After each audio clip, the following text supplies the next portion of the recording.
Since coming back, I've been playing hours and hours of Watcher of Realms, playing all of these different new game modes.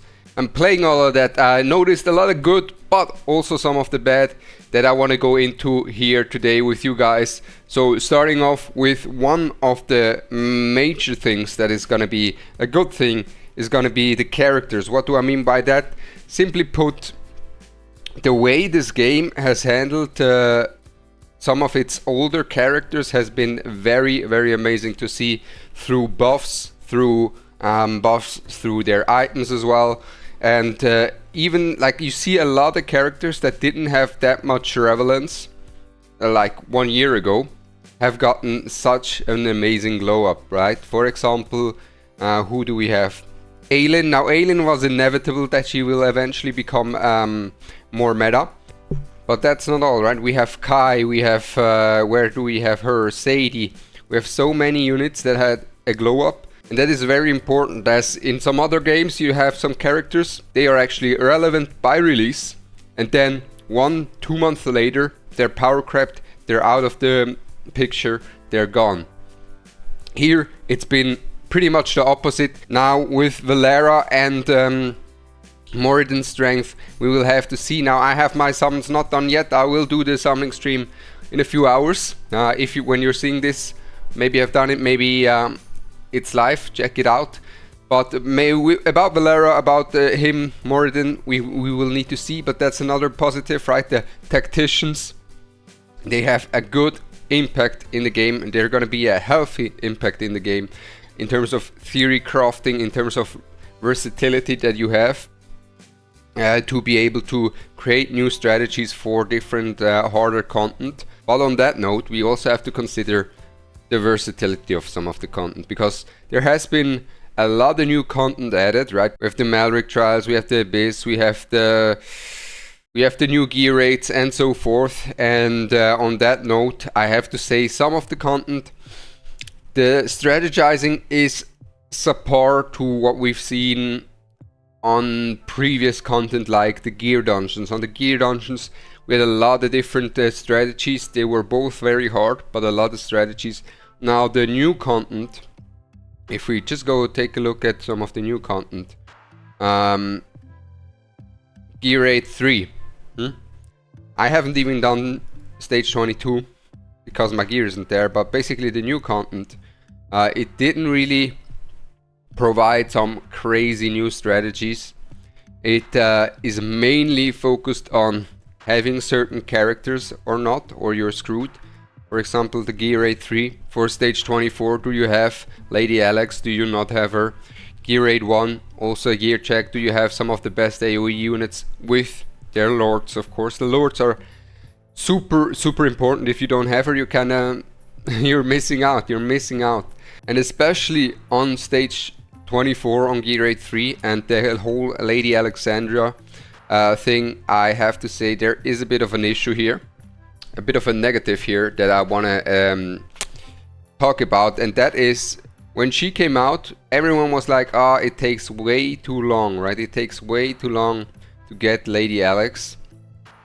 And now, compared to then, the general thought process of it was, well, you will get her eventually, and they probably will make it that you will get her faster, right? They will probably in the future see how fast people get her and make it easier to get her. But there is a big issue on that, because that hasn't happened, and actually the opposite of it has happened, because it turned out to be even harder to get her nowadays. Since there are now Lady Alexandra players in Arena, you need to play Arena to get Lady Alexandra. So to get a Lady Alex, you need Lady Alex. You get the problem there. On top of it, for me as a returning player, I can speak on my behalf as a returning player, and also for the newer players, it is borderline impossible to catch up to a point where you're actually gonna be able to get Lady Alex eventually. Now for me, I'm blessed in terms of I already have some of the key units. I will be able to climb further and get her eventually. But for new players, for many of the returning players, don't have all of the key units for the arena. This is a big issue because she is a necessity for some of the harder content in the game. Even in Maverick Trials she's amazing, right? And honestly, I think there needs to be a change done here in terms of Lady Alex, because the difference between Lady Alex enjoyers and Lady Alex not havers is just gonna, you know, get bigger and bigger as time goes on. Like, she is so universally good, and having her locked behind something that is nowadays borderline impossible for players to get. Like, you need an eternity to get her, and it wouldn't be that big of a deal if you would have replacements, if we would have some big Idril buffs for PvE, but we don't, right? We don't. And that is a major problem I have on her behalf, on the arena behalf as well, because arena inflation has happened throughout the last few months, because gear has improved as well, right? And this is a negative, and the gear rates, the versatility there, kind of mid as well in terms of strategizing, because they are really just locked behind having very, very specific characters like the Magdas, like the Lady Alex, and so forth. Positive though on the whole gear aspect that I want to go into here, if we take a look at the gear aspects here, right, is let's go into my gear. If we go into our gear, right, we have so many ways to actually improve our gear nowadays, and there is actually incentive to keep farming, to try and upgrade your gear, to get better gear and so forth, because quite frankly that was one of the reasons why I stopped back in the days as well. Because for me, and I know for some other players as well, for me it didn't feel like there was any point of still doing something back in the days, because I cleared all the content, I had my gear where I wanted it to be, there wasn't really any way to improve my gear anymore, and now we have so many more ways actually to improve our gear, and the improved gear is actually needed to be able to clear some of the harder stages now that have come out since like the last 6 months, right? And it gives a lot more reason to go and play, go and improve your gear. It gives you a better game cycle in terms of is it a game cycle? It gives you a better gameplay loop, right? Because now you have reasons to do something. And about the gear rates, about them being so hard, that is, like I said, it is annoying that they're locked behind certain characters, but at the same time, I think, in my opinion, it has to be this way, that they're that hard, because it is exactly that keeps you trying to improve your gear. It is exactly that gives you a reason to stay on the grind and to look forward to something. So it is a blessing and a curse.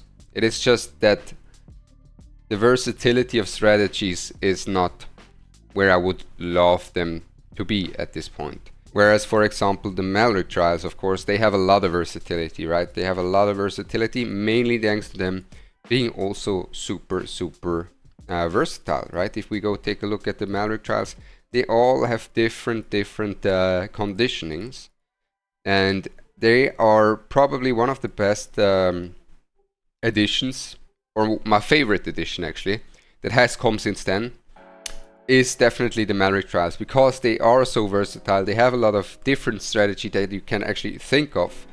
You have interesting units that you can use in there. Now with the tacticians, you can also think of new strategies to use them here in the Malik Trials. And they have so much versatility in terms of the different conditionings that they have in there as well.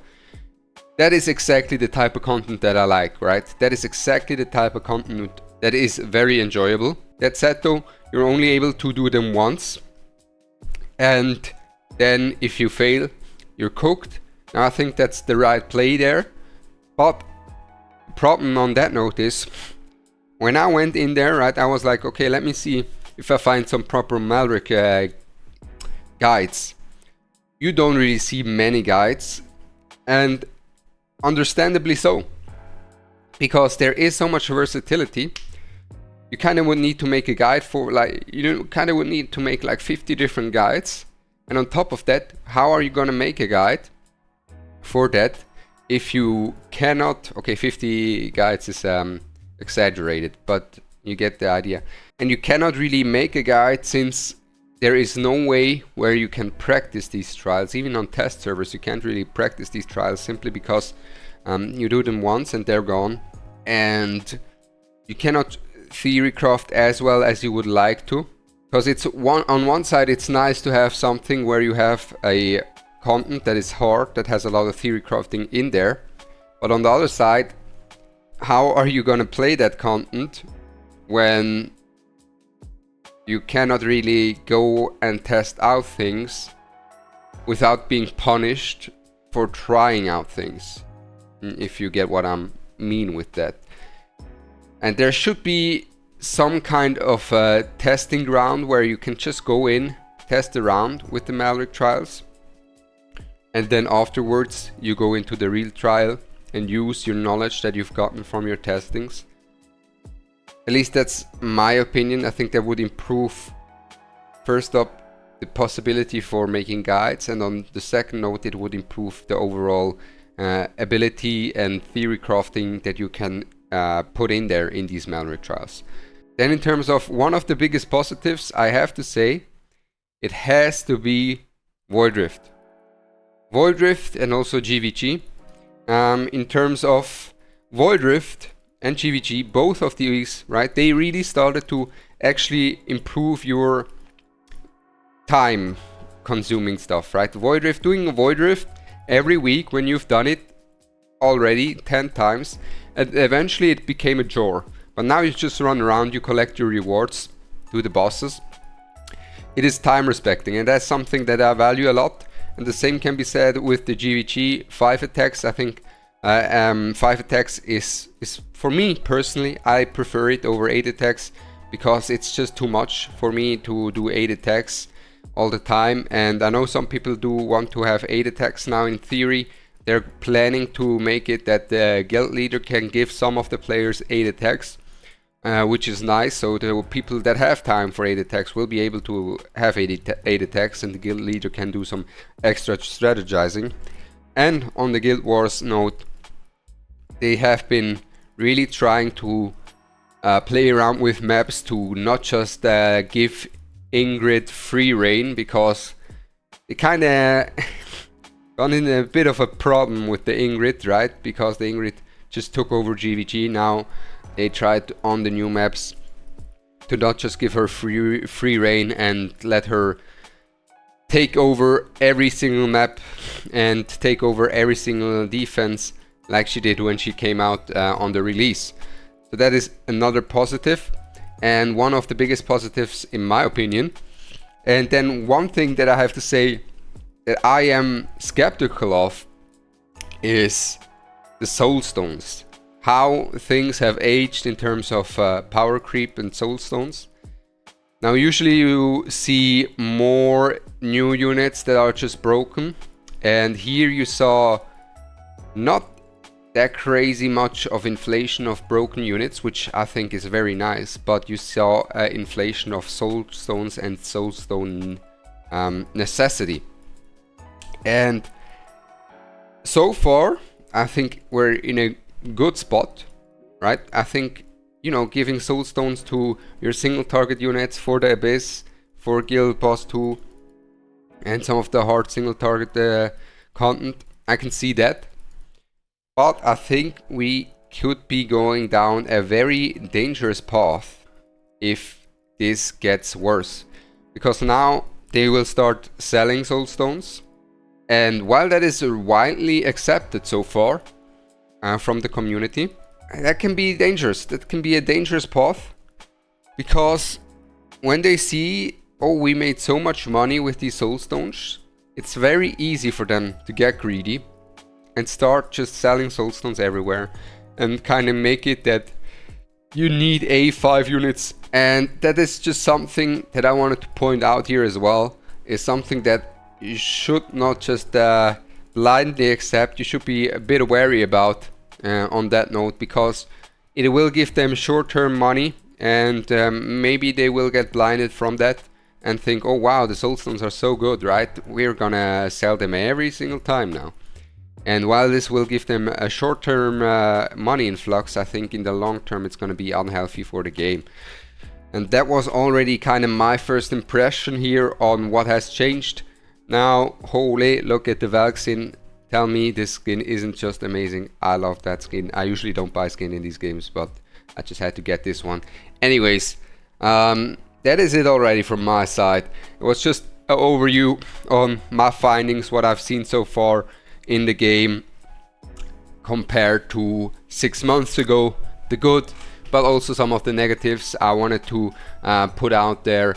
Overall, excited so far. The main critique point really is the one that I have about the Lady Alex. The main positives that I have is that the respecting the player's time, the way power creep has been handled so far, the tactician class introduction, and the Malik trials. I think these are the main positives for me so far. And with that said, I wish you a blessed day. I'm Ronaldo, and I'm out. Peace!